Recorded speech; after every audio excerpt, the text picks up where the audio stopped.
Huomenta. Nyt on 7. päivä elokuuta 2023 ja kello löi justiin kello 11. Niin kävin hakemassa tuosta, kun maaninkalainen Seppa Suutari oli tehnyt mulle näitä puukkoja.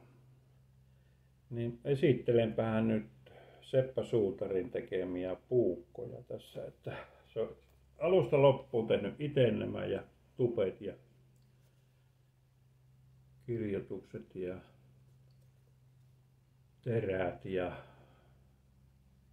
perät. Ja tässä on tämmönen tämä vuolupuukko.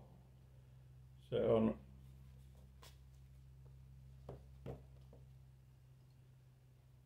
tuommoinen ehkä 7 senttiä pitkä terä ja visakoivu pää on ja Suomi 100 logo tuossa ympärillä on. Ja tuossa on semmoista ulkomaalaista kovaa painavaa puuta tuossa tämä hela-osa, että sitä ei tiedetty, että mitä puuta se on. Ja hiiliterästä on ja terä on semmoista, että tällä pystyy rauhoittamaan vuolemaan.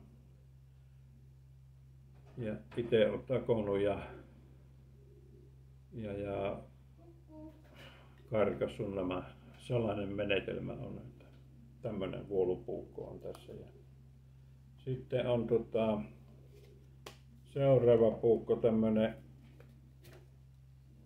kalansiivupuukko. Tämä on jännän muotoinen tämmönen ja tämä on varmasti hyvä, kun lautaa vasten siivottaan suomuja näin, niin se jos on tasainen tämä, niin se repii sitä lauttaa, mutta tämä pysyy siinä kalan suomussa ja täällä varmaan lähtee hyvin suomuja.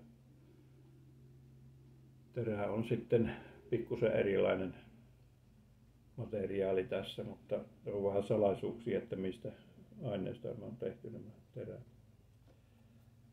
Tämmönen ja visakoivupää oli ja tuo hela on sitä samaa puuta ulkomaalaista.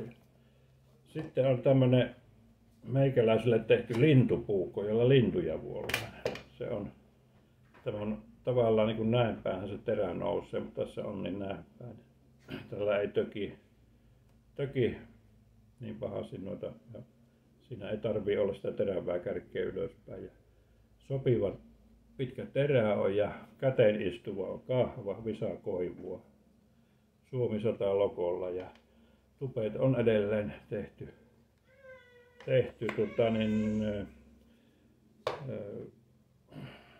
nahkasta. Ja sitten on tämmönen erikoiskala vileräysveihti ja tämä terä kyllä niin kuin pitää ollakin vileräysveitessä, että taipusa ja on kyllä teräviä esineitä, että tarttuu peukalo kyntteen kyllä ja siitä sen tietää, että se on terävä.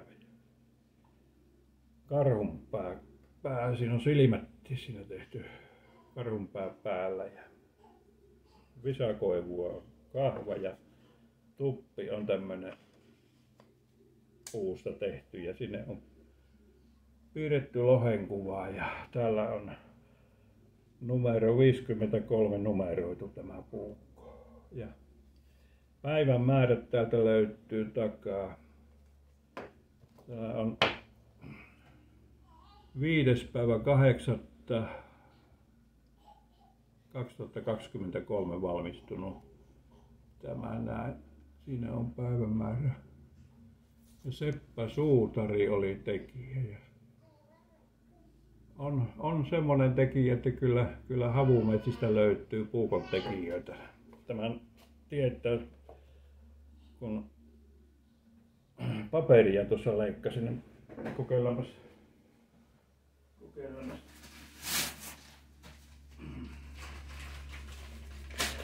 Kokeillaanpas miten se, pystyykö tämä paperi yleensä tämän puukkoon.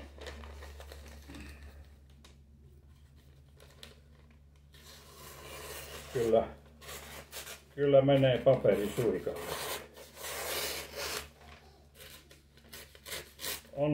On terä.